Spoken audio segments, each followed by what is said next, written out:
August 1945. The war in Europe is over.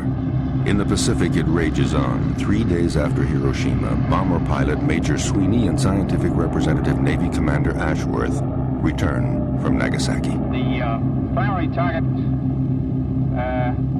was located, and we made 3 runs on it, but were unable to get into it. Commander Ashworth and I held a little conference with the bombardier and the navigator, and we started for the secondary target, which was Nagasaki. At that time, the bombardier took over. He did an excellent job, for as soon as the bomb was released, there was considerable relief. And I knew when I saw the flash of the explosion that the second atomic bomb had been successfully delivered to the enemy.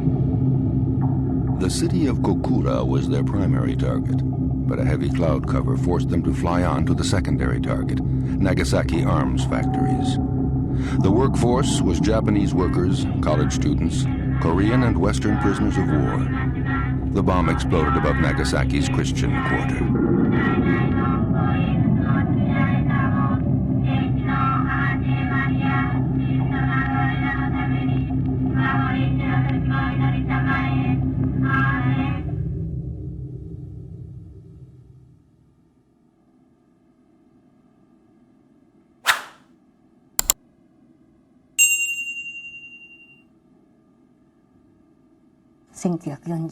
On August 9th, 1945, at 11:02 a.m., there was a flash of light with incredible power.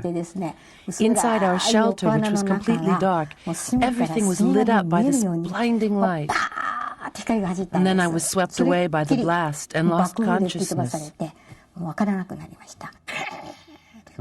The intensity of the flash was 1,000,000 times that of lightning. It was so overpowering that we felt as if our eyes had been stepped by arrows of light. It was more violent then than a blinding ray. It was a light with extraordinary power. Not a sound, but a blast, and I fell down. Luckily, I was partly protected by the tatami. I was lying upon the reed mat we were lying upon, and the roof came on top of me, and on top of other prisoners of war who were in adjacent rooms. The bomb explodes at an altitude of 1,600 feet. Following the flash, the mushroom cloud plunges the city into darkness. And then we saw that gradually it became light again, like a morning. Like a morning. And at the same time, because first it was absolutely quiet, no sound whatsoever. And gradually you hear the crying voices becoming louder and louder. I was just 10 years old at the time, and I was utterly terrified because when I came to, I saw that the interior of our shelter was completely different. Before there had been children there, but now I didn't know where they'd gone. All I saw were people with their eyes out of their sockets. Their bodies were all puffed up. There were boys with intestines hanging out who were screaming, "Kill me, kill me." Black, burned bodies littered our entire shelter. I must have lost consciousness for quite a while, because when I woke up, my little sister was also gone. The air raid had been called off. Only 2 aircraft were present over Nagasaki. Sakuishi Mohira remained in the shelter just 2,600 feet from the epicenter of the blast.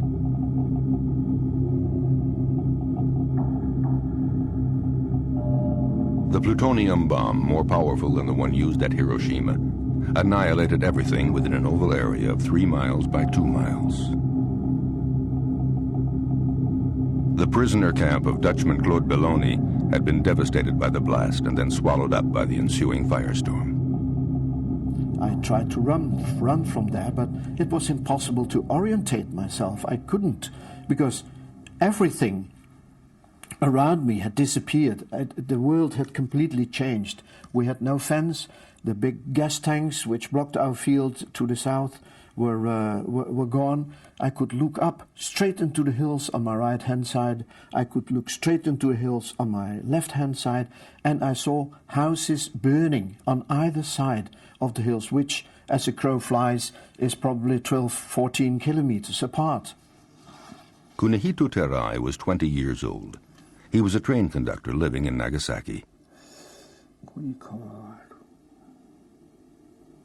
On the morning of August 9th, he was in Yamaguchi Station 40 miles from Nagasaki, playing chess while awaiting his next assignment.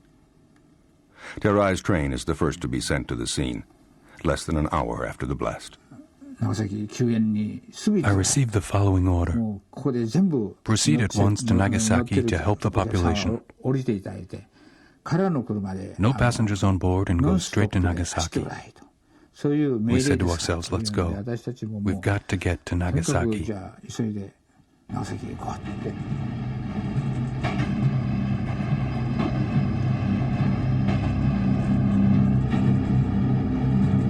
Rumors have been multiplying since Hiroshima. All Terai knows is that a new type of bomb hit Japan. Terai drives a 4-car train. He sets off with a team of rescue workers to search for Nagasaki casualties. I soon passed the station at Okusa.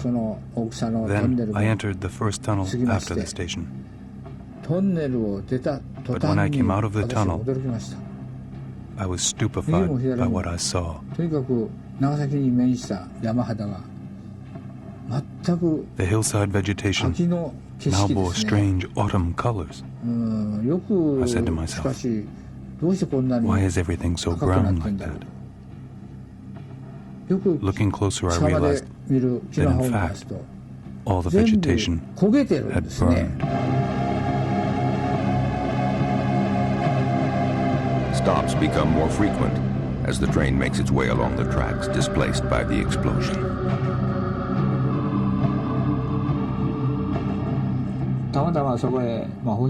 Rescue team workers climbed aboard the cow catcher at the front of the train. They were carrying a long bamboo pole. I asked them what the pole was for. They told me it was to help us get as far as possible, because there were many wounded on the tracks, and there was a risk of crushing them. We'd have to push them aside to keep going. So, 2 of them stationed themselves up front with this long bamboo pole. 2 miles from the epicenter of the blast, the train is forced to stop. The rail had been destroyed beyond this point. When we finally had to stop, the area was engulfed in flame.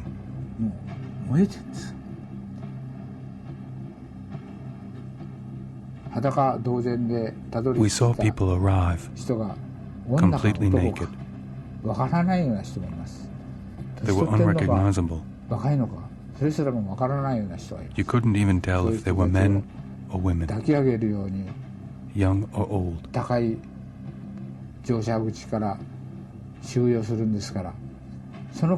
We had to prop them up, carry them, and even push them to board the train.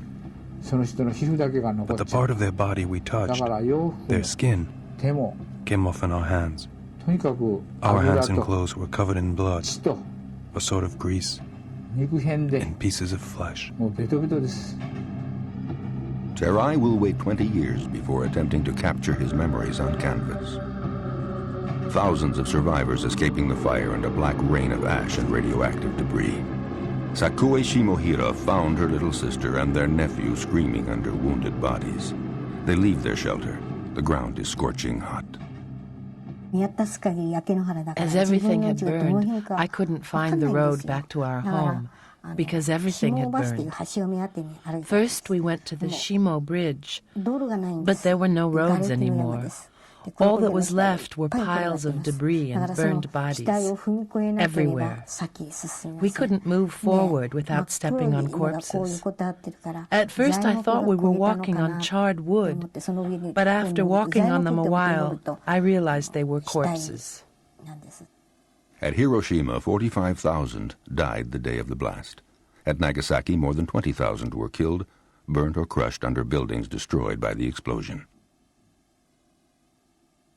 Neither the traditional wooden structures nor more recent constructions afforded the occupants any protection.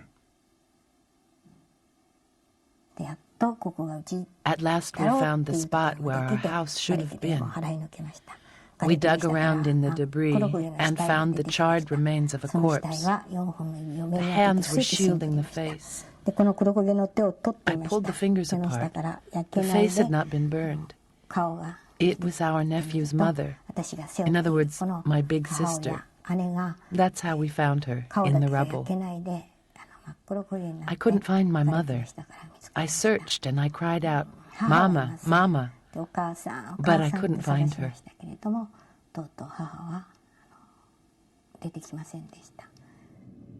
The rescue teams are swamped, and the blast zone is difficult to access. Some wounded just lay on the ground, paralyzed with fear. Others are unable to move.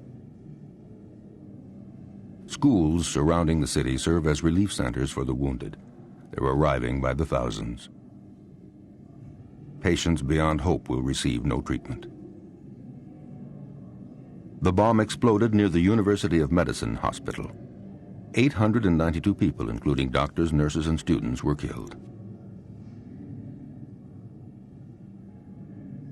Masahishi Kawano, a third-year medical student, escaped the fires by fleeing into the hills. He returned to offer his services to a Christian-run dispensary. A former seminarist, he was 27 years old. More and more victims arrived with each passing hour. I assisted Dr. Akazuki, and we treated patients non-stop. Most of the wounded were suffering from burns and physical trauma. Others suffered serious lacerations from flying glass, which we had great difficulty removing. But our supplies were virtually non-existent. All we had were bandages, compresses, and a little disinfectant. Obviously, even what we had quickly ran out, and we were left feeling powerless. But the number of wounded just kept on growing. We worked through the night without pause.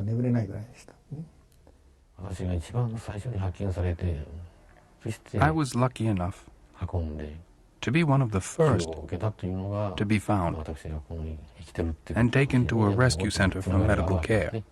If I'd been found even minutes later, I probably wouldn't be here today.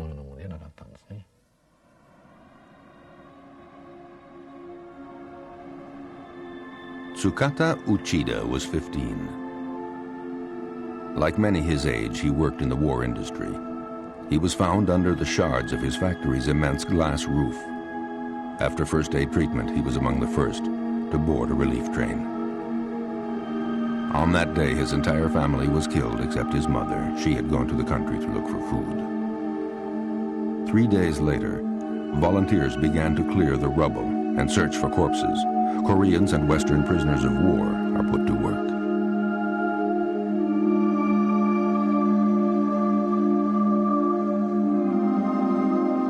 We had to burn the dead because the Japanese were afraid of epidemics, of course, and we had to burn them. And I helped around trying to collect all these corpses, or what remained of them, to stacks, to big stacks, put wood on them, and put a light to it. But as I said, the worst was the smell. The worst was the smell of all those burned corpses. And also seeing those, there was a factory behind us with the girls still sitting in it, but now they were black skeletons. Probably this huge fire reached them too fast. It goes as fast as a running horse. We had hit the depths of horror. I felt that the war had reached its ultimate destination, hell itself.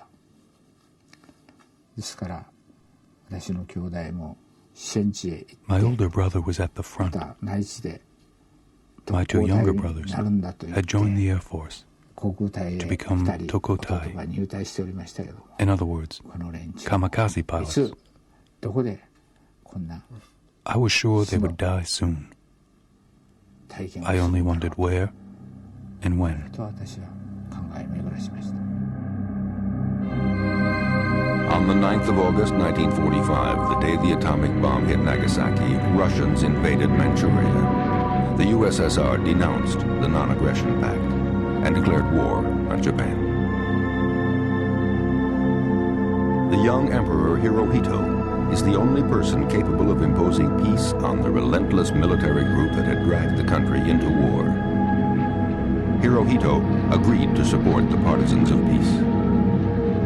For the new United States President, Harry Truman, the atomic bomb would prevent an all-out massacre in the case of an American invasion of Japan.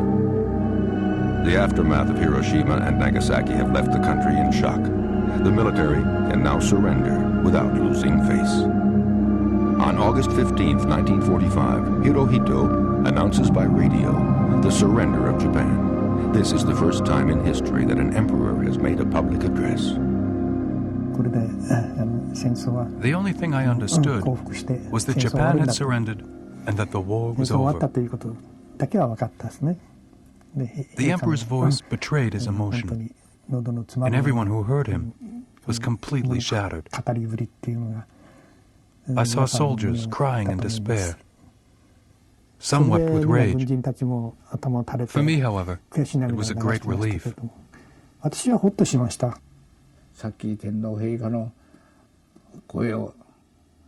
Everyone had listened to the emperor.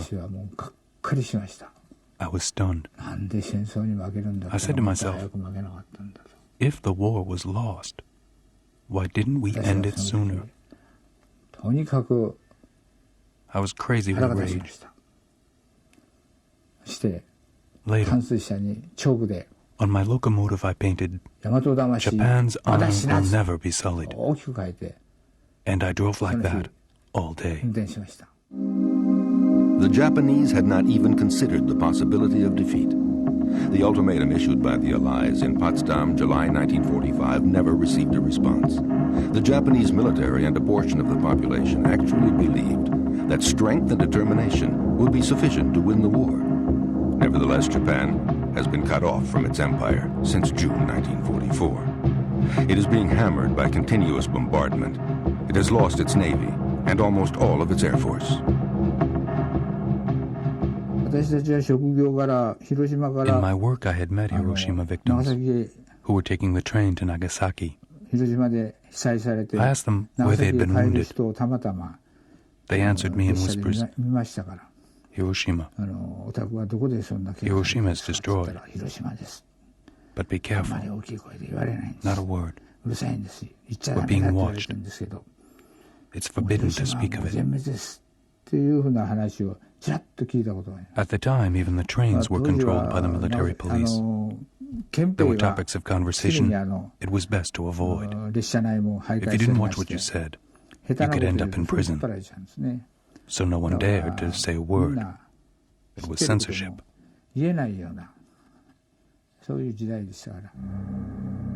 Since 1940 in Nagasaki, as in all of Japan, the population has been organized to win the war. Women assure civil protection for the second line.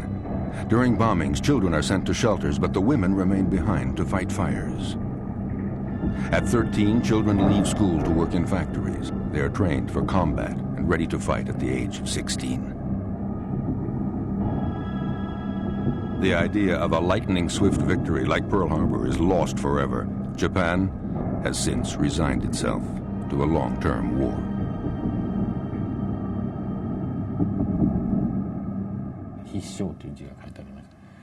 In the factory, we had to wear a headband on which was written the word victory. It was the same headband as the kamikazes wore. We college students were told that we should be like the kamikazes who sacrificed their lives. The country was mobilized at every level. The war is over. Japanese skies are now open to the Americans. For a period of 1 month, they will drop parcels of clothing, food, cigarettes, and messages on prisoner of war camps. In Nagasaki, these messages confirm the rumors.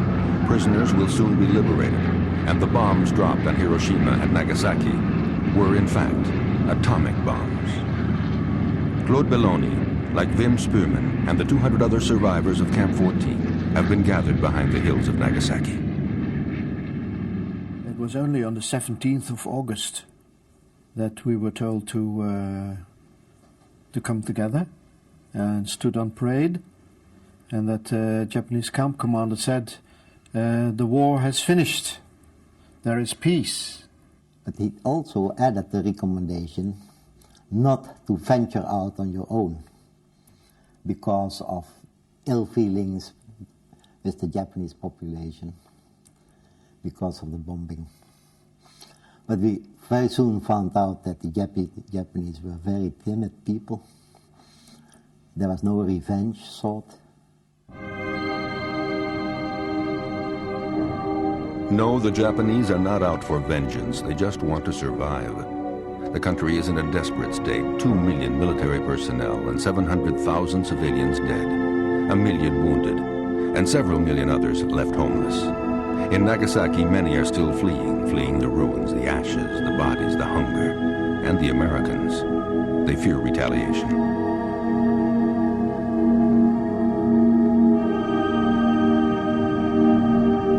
Sakui Shimohira has left the city with her aunt, her sister, and her nephew, but the suffering isn't over. The countryside offers refuge, but in the village they are designated hibakusha, bomb victims.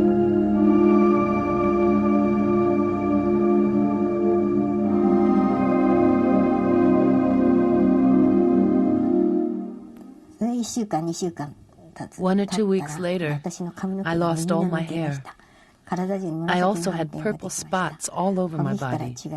My nose and my gums bled.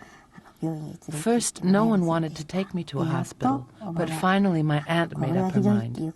She understood it was serious. The doctor said it was probably an infectious disease and I was quarantined.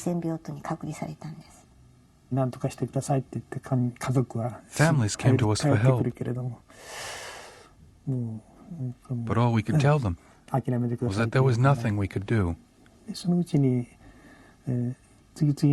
Every day the sick were dying. But by the 25th of August, I believe, we noted a significant jump in the death rate. Weeks after the explosion and the surrender of Japan, people continue to die from the effects of the bomb. Radiation caused great scars and death. 3 months after the blast, the casualties had tripled. The Japanese estimate 130,000 dead, wounded, and missing.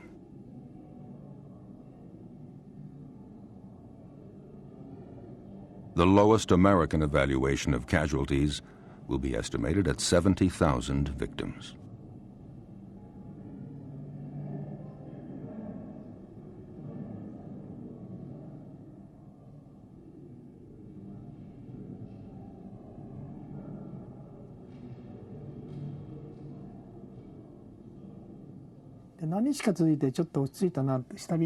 Day after day, we watched people die.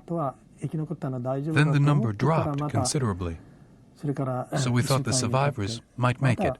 But soon, it started all over again.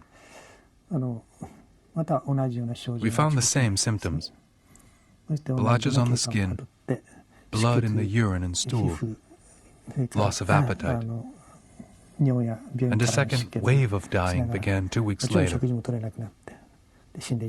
I had never had this feeling of total powerlessness of medicine.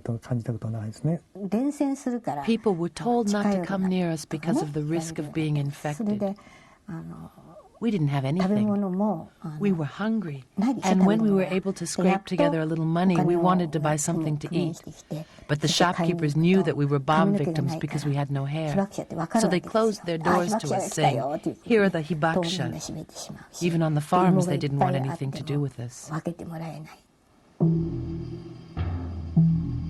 The American forces chose Nagasaki as a landing point for its large bay and deep water port. Most of the Marines that land in September are veterans that participated in the savage campaigns of Saipan and Okinawa. They know about Japanese determination and refusal to admit defeat. Richard Barheit was a member of the 2nd Division of Marines that trained in the Pacific for an invasion of Japan. We heard about the bomb, we were curious, and naturally when we went there we didn't know what we were getting into, or whether there would be fighting or no fighting, and we weren't too sure how the people themselves would react. In other words, will we have guerrilla warfare where we'd be against the people themselves, civilians, or would the army turn, or would they try one last banzai, or we had no idea. Aboard the USS Cambria, Major General Leroy Hunt meets with the Japanese officials responsible for the Nagasaki region. For 2 weeks, civil authorities had been in contact with American emissaries. The wrecks in the port had been cleared away, as well as the docks, to make way for the landing of troops and equipment. Now it is time to recruit translators, organize the disarming of the region, and transport of Western prisoners to Nagasaki.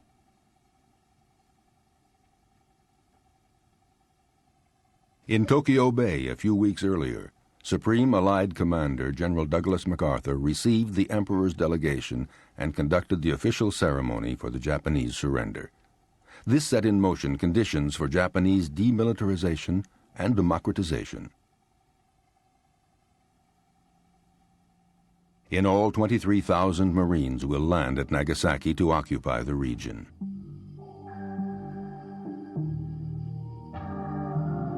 The portion of the city they cross was not devastated by the bomb. The streets were deserted. Before the Americans arrived, leaflets had been circulated recommending that women flee the city or hide. In fact, the Americans encounter no resistance in their mission. Much to their surprise, the Japanese appear ready and willing to cooperate. In the days following Hiroshima and Nagasaki, the American press heralded the end of a war that had become more and more deadly. It also expressed concern regarding the horrific potential of the atomic bomb. Lieutenant Daniel McGovern was a filmmaker for the United States Army. His mission was to film the effects of the atomic bombs. He spent 9 months in Japan. American authorities wanted to know the precise consequences of their new weapon. What I seen in Nagasaki, my first day down there, I hope never to see it again, because it was like being on the moon. You'd stumble over, you'd just see bleached bones or hundreds of skulls stacked up there. That's one of the things I remember of Nagasaki.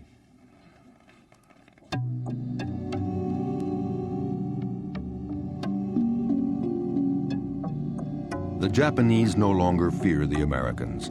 Life must go on. People gradually begin returning to their homes. Even in Nagasaki, they picked their way through the devastation. Little by little, they managed to relocate where their homes once stood.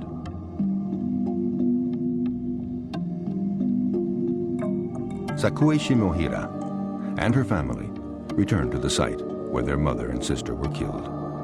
Nearby, American bulldozers clear away debris to build an airstrip.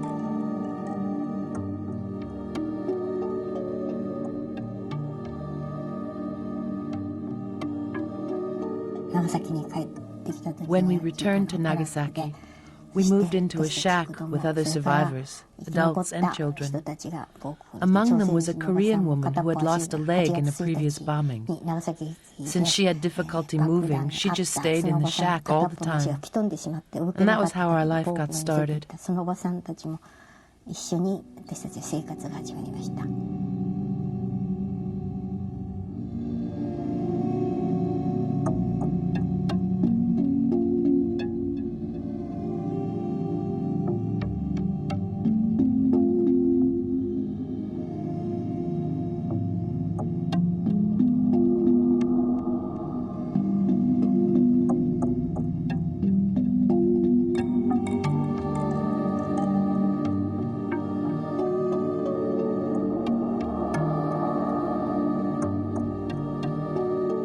To survive, we collected food that the Americans threw away, and that was how we ate. We also had some old clothes and blankets that American soldiers gave us, and that's how we protected ourselves from the cold.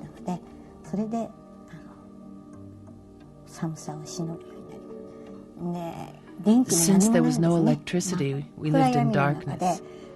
To this day, I hate nightfall.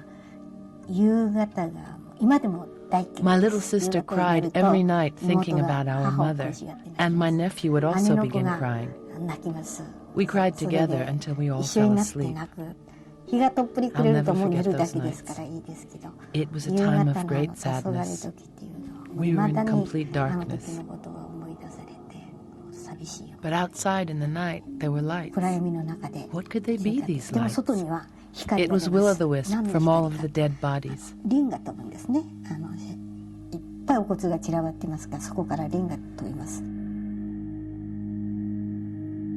the ruins of Urakami Cathedral, Nagasaki Christians gather for their Mass. Their Italian priest, Father Monfette, can finally reunite his congregation. Christian practices that were prohibited during the war are now encouraged by the occupying forces.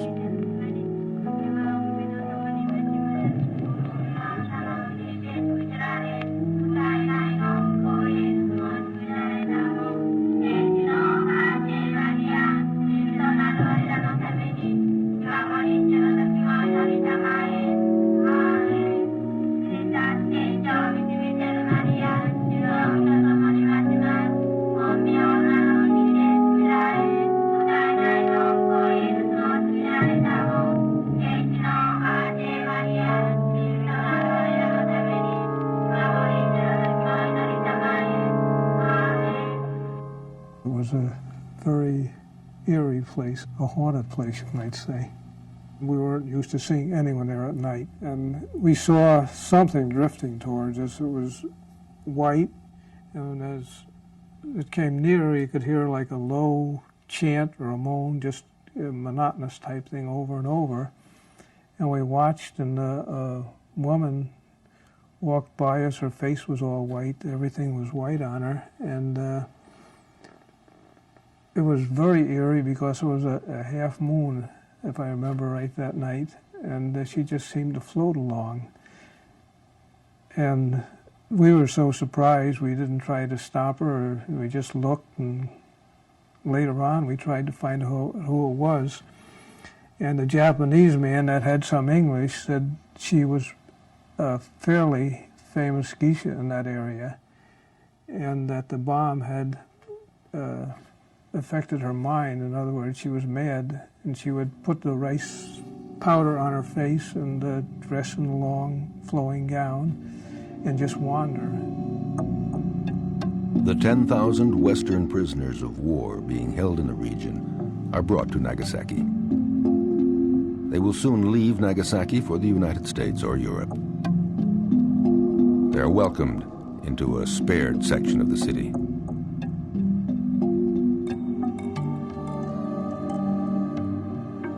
A hospital ship takes charge of the sick and the wounded. The first to be shipped out are those held in Nagasaki camps, the Western survivors of the atomic bomb. We didn't have many wounded. There were a few who were directly killed from the 200 men in our camp. So the majority survived, incredibly. Though cases of abuse and brutality were rare at the end of the war, the former prisoners cannot forget what they endured in the camps. Beatings, hunger, cruelty. War crime trials will first be brought against the guards and those responsible for prisoner of war camps.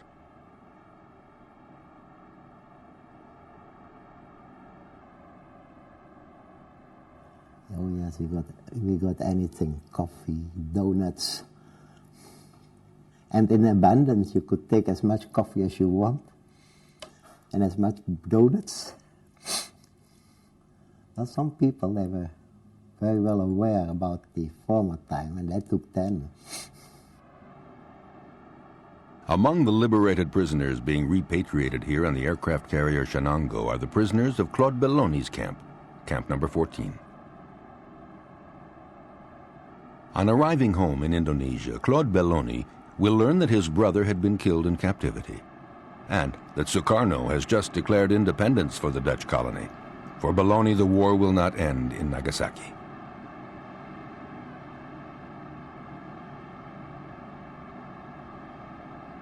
You know, it's just an experience that you never forget, because that day that we left Japan on the 15th of September 1945, it is just incredible.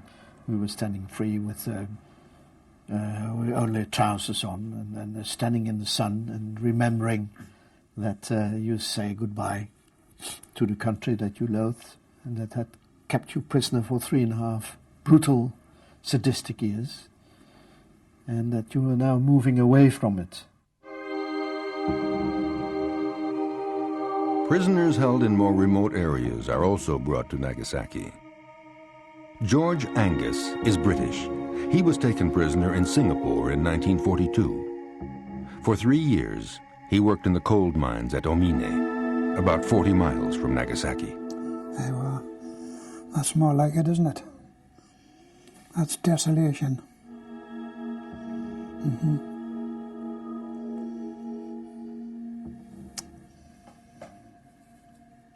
We just knew that Nagasaki had been bombed, but there's none of us visualised the damage, what was done.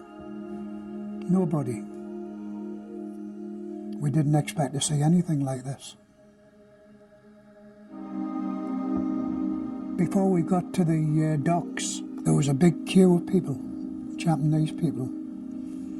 Miles of them, seemed to be miles of them, and it was obvious they were queuing for rice. And I, myself, had a tin of butter and a tin of spam, and I took them out of my haversack, and I threw them out the train, and I seen where they landed. We were going very slow. They landed practically at the feet of the Japanese people. And as we went along, I was watching, because other lads had threw food down as well, and I never seen one of them bend to pick them up. And I just wondered whether it was hatred of us, or they were too proud to do it. In Nagasaki, as elsewhere, the black market is set into motion, among the Japanese, as well as with the Americans. The price of rare items is astronomical. During the war, rice from Korea and Taiwan compensated for Japan's weak agricultural sector. After the defeat, Japan is on its own. Harvests are disastrous, and transportation links have been destroyed. Scarcity is widespread. Little sugar, no oil, no soap. On a trip to Kyoto, Daniel McGovern films Japanese gathering kernels of corn in a street.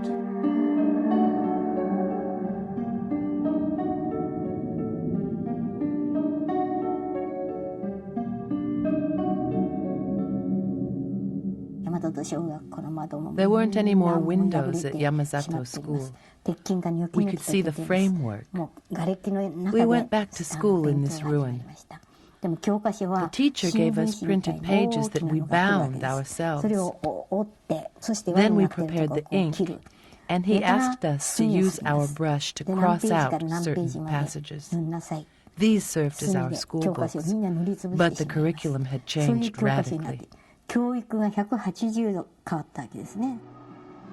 The withdrawal of government control over education and military indoctrination was one of the 7 fixed points established by Japan's new Supreme Commander, Douglas MacArthur. A new age dawns in Japan. Now the Americans make the rules, namely disarmament and demobilization, dismantling of wartime industries, organizing free elections, the establishment of trade unions, and women's suffrage. The Japanese disarm. They anticipate American demands and take affirmative action.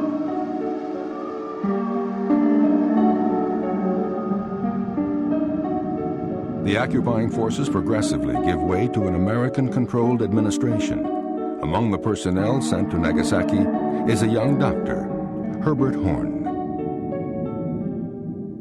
My specific mission was to reestablish the public health to a level where epidemics would not affect our troops,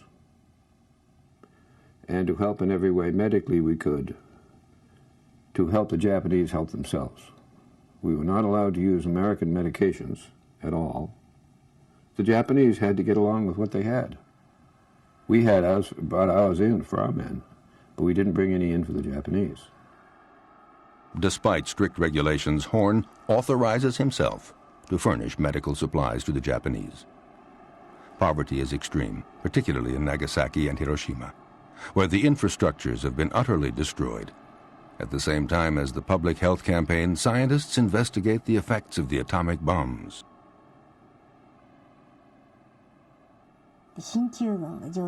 After their arrival, the Americans had set up an organization called the ABCC. They'd come looking for us in jeeps. They'd make us undress and they'd photograph us naked. But even if they saw that we were sick, they wouldn't treat us.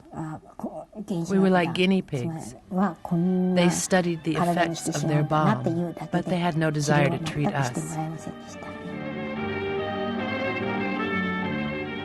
Effects on the human body observed here in Nagasaki were similar to those observed in Hiroshima. This soldier was about 800 meters north of the epicenter. Leukocytes were 5,000. He suffered no burns, but around the 28th of September, more than 7 weeks after the bombing, depilation developed. Mother and daughter, shown here, were both inside their house, 2 kilometers southwest of the epicenter. The daughter was injured when an icebox fell on top of her. The mother had no visible injuries and was nursing her daughter outside of the city when a month later, she herself became seriously ill. This film, made by American and Japanese film crews from November 1945 to June 1946, was directed by Daniel McGovern. Its purpose was to inform American authorities on the effects of the atomic bombs. It remained classified until 1967.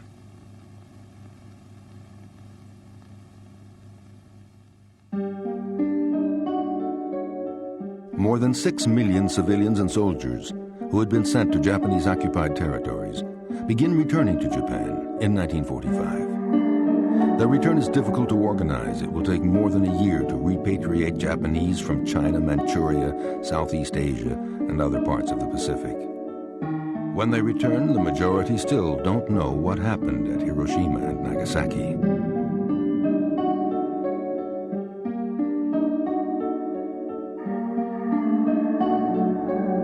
Masako Otani was just 5 years old when she left Nagasaki's Christian district.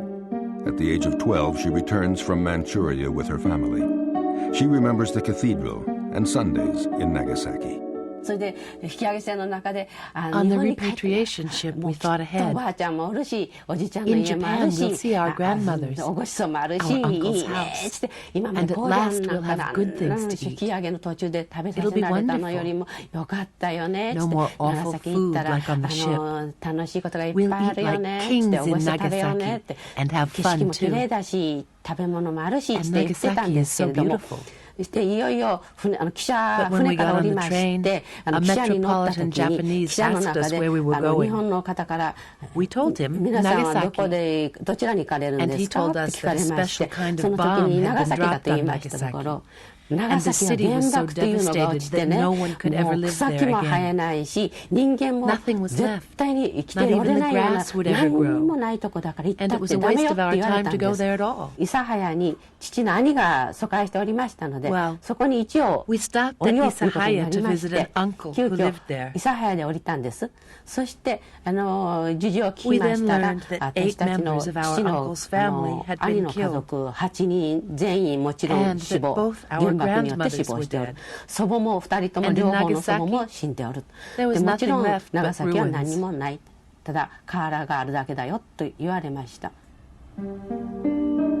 Masako's father will manage to find a job in a factory. In Japan, there are 13 million unemployed. But 5 years later, American contracts for the Korean War will accelerate the economic recovery of the region.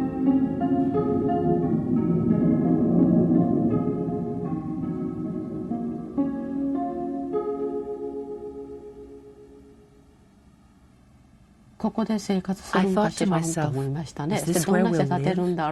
But how can we build a house and move these mountains of debris, I wondered. All this destruction means that all the houses were destroyed. So there must be many dead still lying under the ruins. Would they lie there forever? Today, Nagasaki is entirely rebuilt with a population of 500,000. A commemorative monument and museum now stand in the city limits. Only since 1957 has free medical care been made available to the radiated people. But the official status of bomb victims is still under discussion and the cause of heated political debate.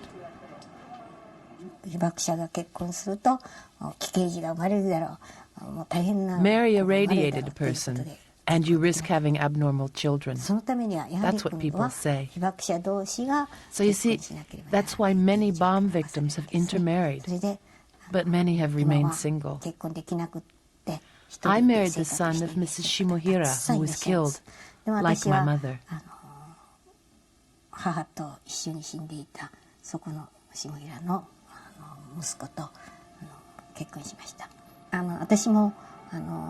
Later, I worked for a private detective. Many cases dealt with marriage. We had to confirm that neither groom nor bride had been radiated. If they were, the wedding was called off.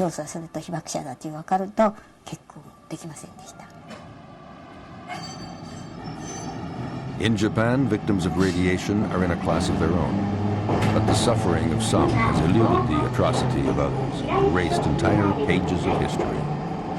Sakui Shimohira and the other Hibakusha are convinced that as long as they live, as long as their mutilated corpses and unspeakable horrors endure, another atomic bomb is impossible. But a looming threat hangs over them, as well as a sense that death is imminent. Despite the passage of time and scientific research, fear remains with them.